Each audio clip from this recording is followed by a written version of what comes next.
In March of 1996, a tanker truck carrying about 8,000 gallons of gasoline was involved in a collision just north of Bay Boulevard on Dale Mabry Highway.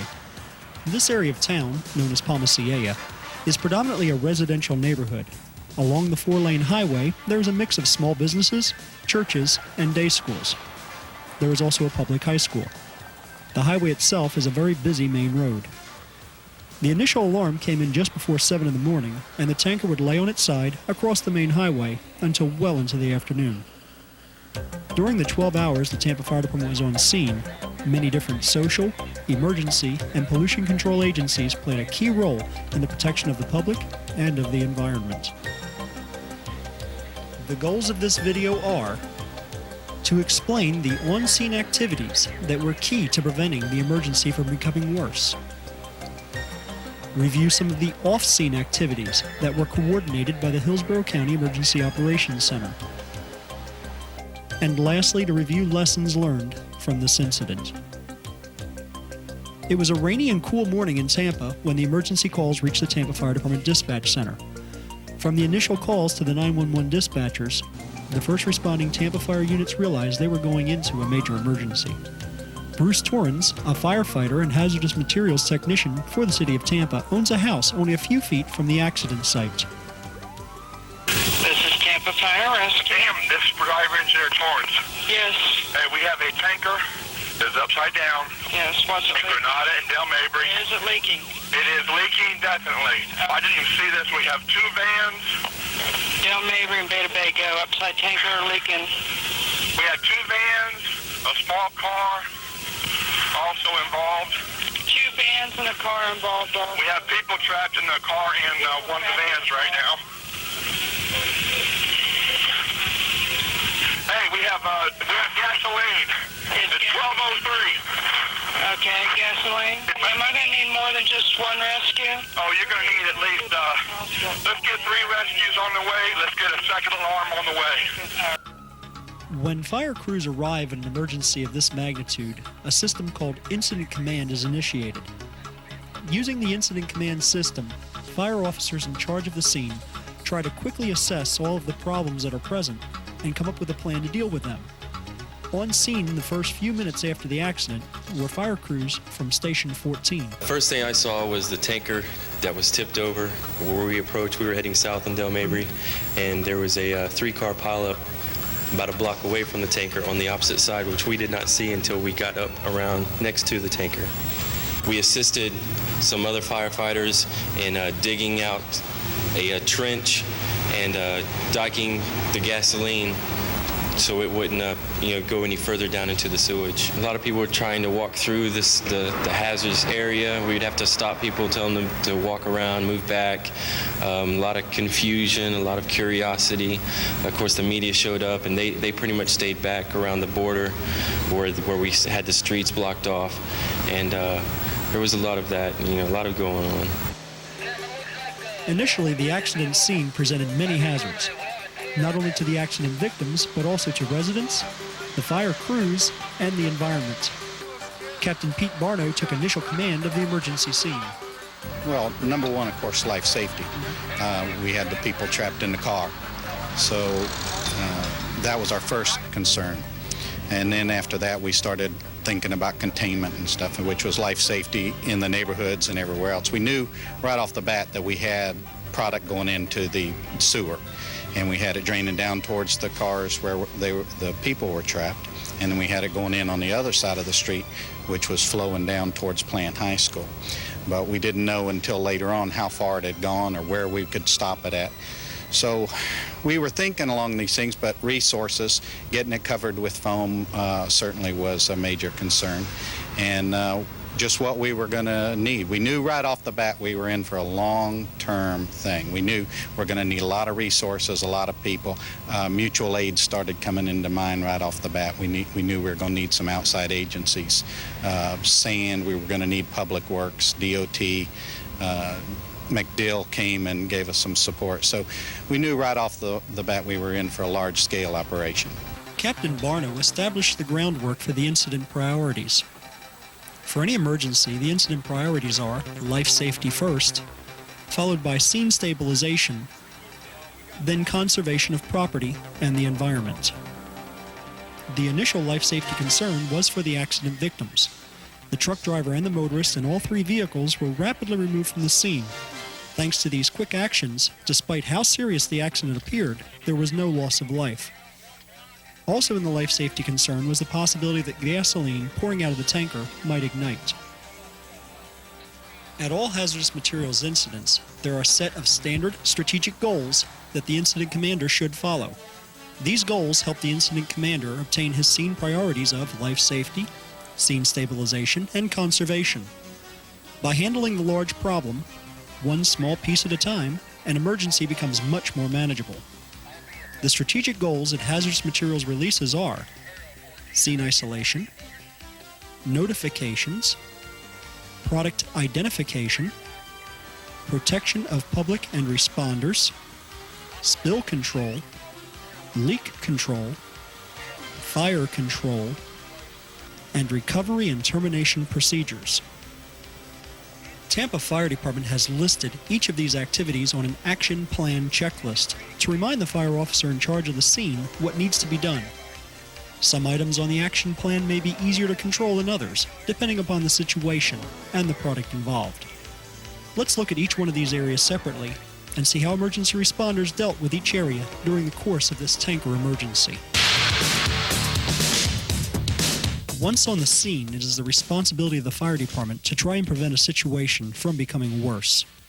At a hazardous materials release, one of the fastest ways to make sure the scene is more manageable is to assure that the leaking product can no longer freely come in contact with people.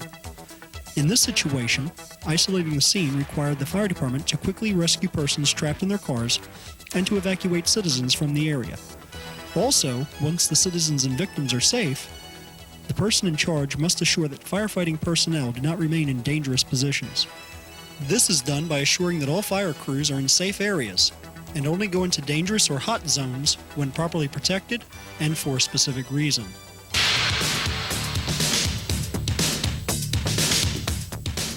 The incident commander must quickly notify other agencies that can respond to assist.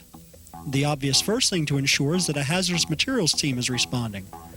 If the Tampa team is unavailable due to alarms or other reasons, then the Hillsborough County team can be requested for mutual aid. In this situation, with several thousand gallons of gasoline spilled or leaking, the threat to the public was great. Therefore, a mandatory evacuation area was established. Operations to command. Stand by.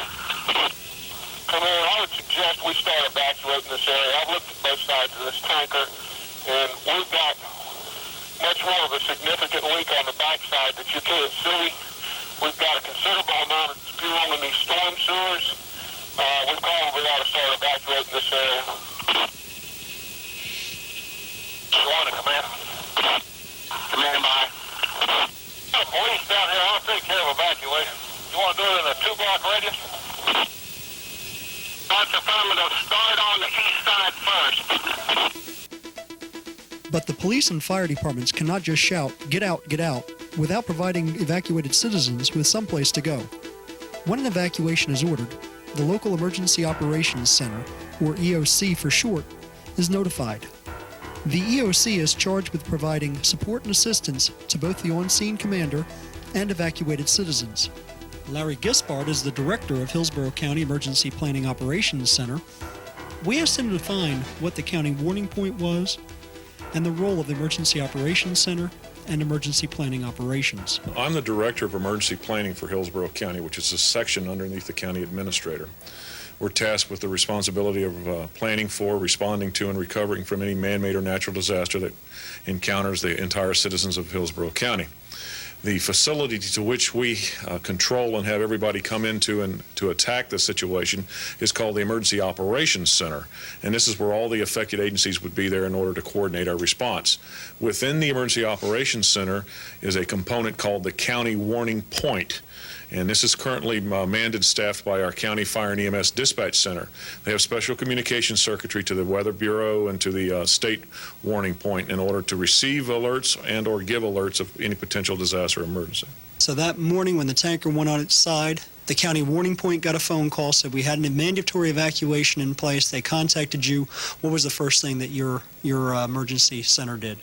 The county warning point contacted me and told me of the potential of having to evacuate a large portion of southern Tampa. We got in touch immediately with the Tampa Fire Dispatch Center and got the definition of the affected area, how many square blocks it was. We went immediately into our database looking for any critical facilities, which are like schools, nursing homes, hospitals, or anything like that. And we discovered there was a nursing home that was just a couple of blocks outside of the current evacuation area. We got in touch with that administrator of that nursing home and said he was very close to a mandatory evacuation zone for him to have heads up that if they had to expand the zone that he'd have to evacuate. From that point on, we also got in touch with the American Red Cross and asked for them to consider finding a location close to the area for a shelter for people that had to get out of their homes and had no other place to go. They did that. They brought online the Interbay Boys and Girls Club over there in the Interbay area. A few people took advantage of that shelter. And the other thing that we did is we actually went into our special database of special needs people. These are usually elderly and infirm people who need help and assistance.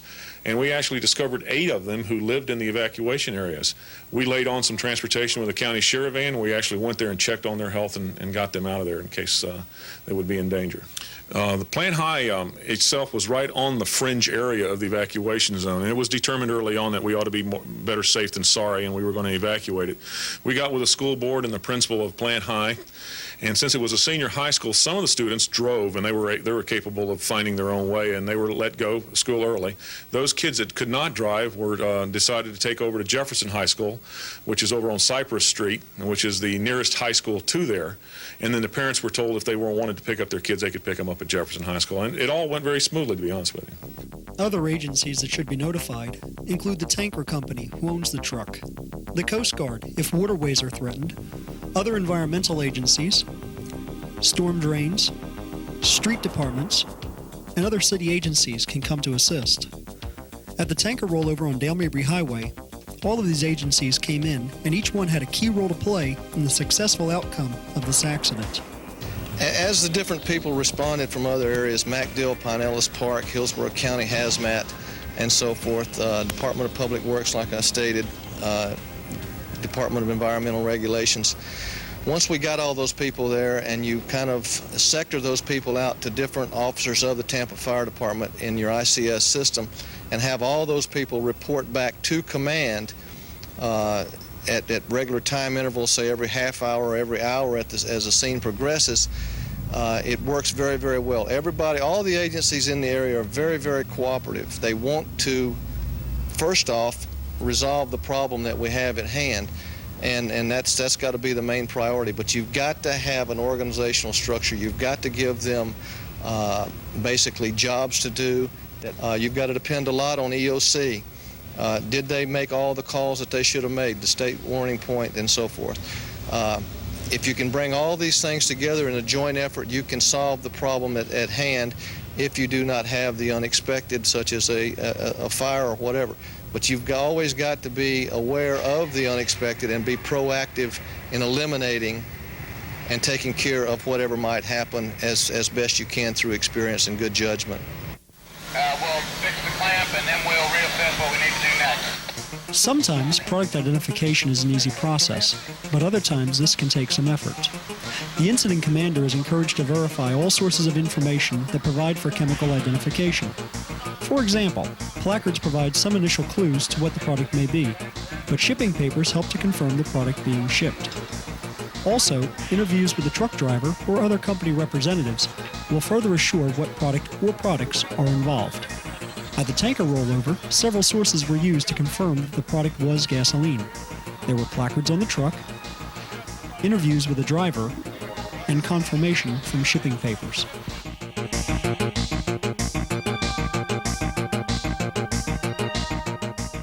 When the scene was initially isolated, some protection was provided to the fire crews and the public. However, as more information about the release is gathered, plans may have to be changed. For example, the fire department did not initially call for the evacuation of Plant High School.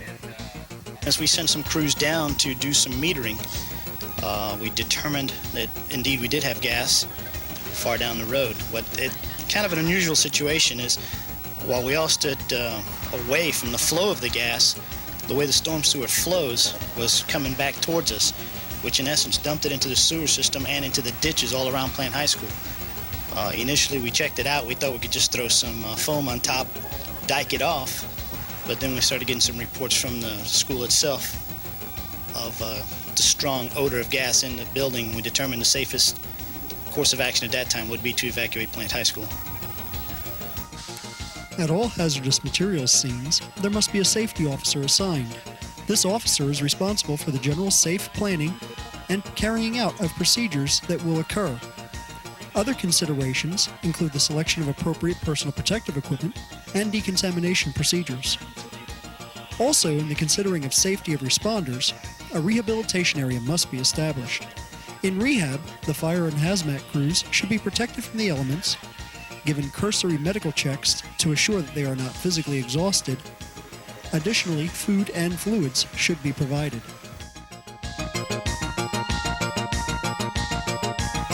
At this tanker rollover, spill control required an intensive amount of time and personnel. Spill control was almost overwhelming. By the time we could actually deal with that portion of it, the product had flowed down to a small creek down by Plant High School and actually gone west towards the bay. We weren't able to stop it until all the way down to Church Street.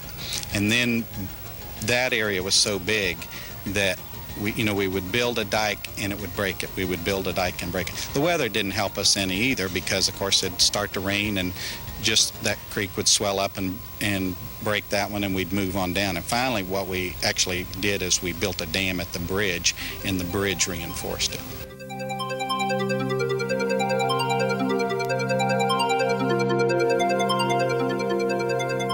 Once the spill is controlled, an attempt to stop any ongoing leaks should be made. The difference between leak control and spill control is essentially the difference between confinement and containment. When we speak of spill control, we're talking about remote actions to confine the area of the spill itself. Examples would be damming and diking of the product, and these are defensive measures that can be taken by first responder personnel, whereas leak control actually involves containing the product in its container. And this is a bit more hazardous, requires a bit more training, and for that reason we generally use hazmat technicians for leak control, because that puts a person in close proximity to the product and there is a potential there for contact with the product. So except for an unusual circumstance, we would always use technicians for leak control. Most of the fuel that was escaping from the tanker was coming from the dome covers. Hazmat technicians from the Tampa Fire Department used specially manufactured dome clamps to secure these large leaks.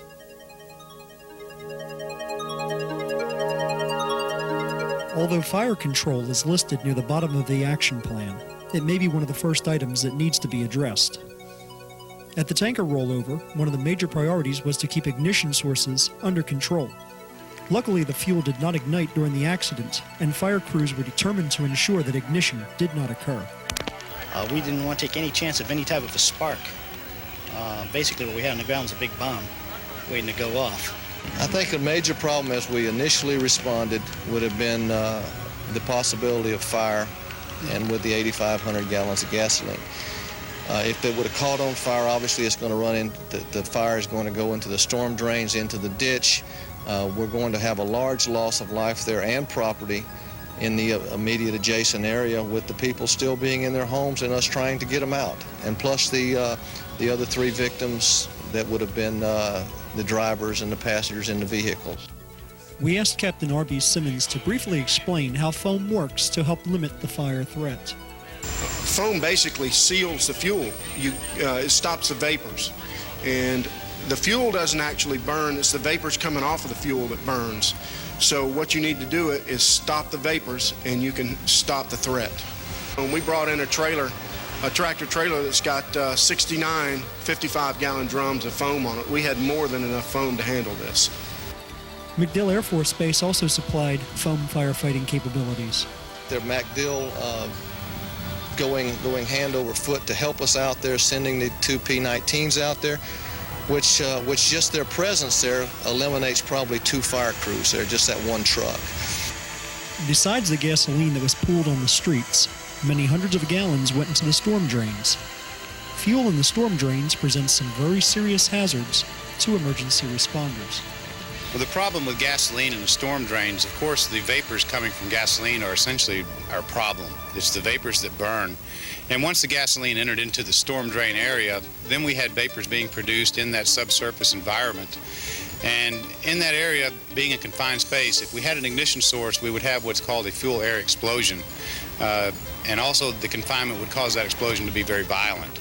And that was a paramount concern for quite some time on the tanker incident. We were essentially dealing with an area from the spill down to just south of Plant High, where we had a canal crossing Dale Mabry. The storm drains in that entire area were completely charged with fuel, and we had an explosive environment in that entire storm drain section. To make the fuel in the drains safer to handle, the Department of Environmental Protection authorized the fire department to use a product called an emulsifier. This product would cause the fuel and water in the storm drains to mix rather than having the gasoline floating on top. Okay, essentially what an emulsifier does is it surrounds the gasoline molecules and prohibits them from producing vapors. And vapors, of course, are what we're worried about when we talk about flammability in gasoline. By surrounding that molecule, we eliminate the vapor production from the individual gasoline molecule, and therefore we mitigate any flammability problems we may have. As far as the environmental concerns, even though we have essentially encased that molecule, it still exists. And when it finds its way into our groundwater, our navigable waterways, and other sensitive environmental areas, we still have a pollution concern. So we have to get their permission prior to using this type of agent. All right, now I see you've set up an experiment back here to show us exactly how the emulsifier worked to limit the danger down there at the tanker rollover. That's correct, Captain. What I have here is I have one container containing water, and you can see a thin layer of gasoline across the top. As you can see, it's very, very easy to ignite this gasoline. We have our nice yellow flame there. And so we definitely have a product that'll burn here. And this is what we wanted to prevent. If we would have had an ignition inside the confined area of that storm sewer, it would have, of course, been a very violent fuel-air explosion. And we wanted to prevent that, and that brought about the use of the emulsifier. What I have here is a very, very small concentration of emulsifier in water. I'll add it to our gasoline water mixture.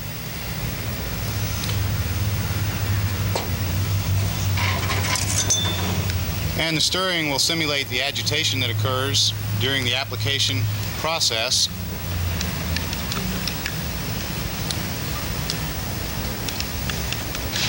And as you can see, with the agitation, we start to lose our layer of gasoline on top of the water.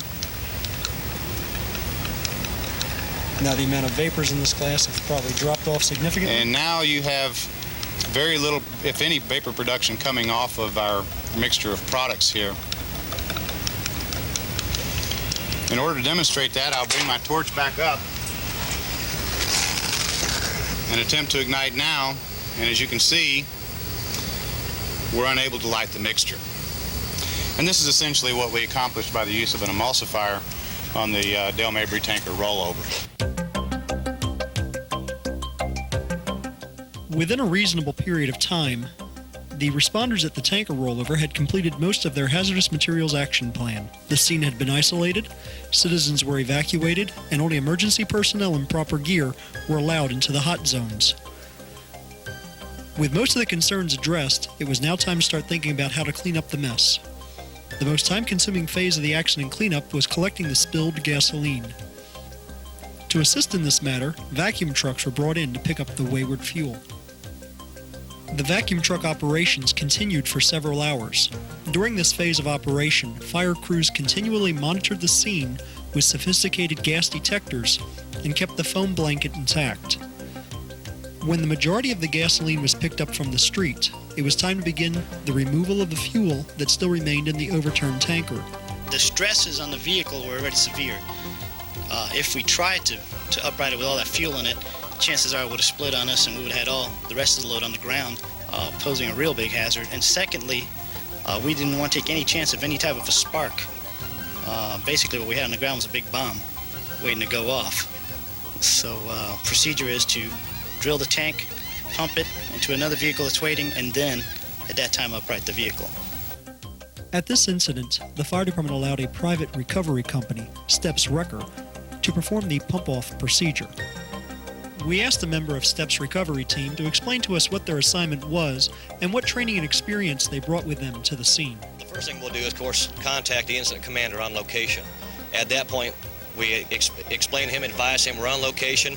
We've done an awful lot of training with fire departments, not just locally here in the Tampa Bay area, but throughout the whole state. They're aware of our experience, our personnel, our limitations, and what needs to be done.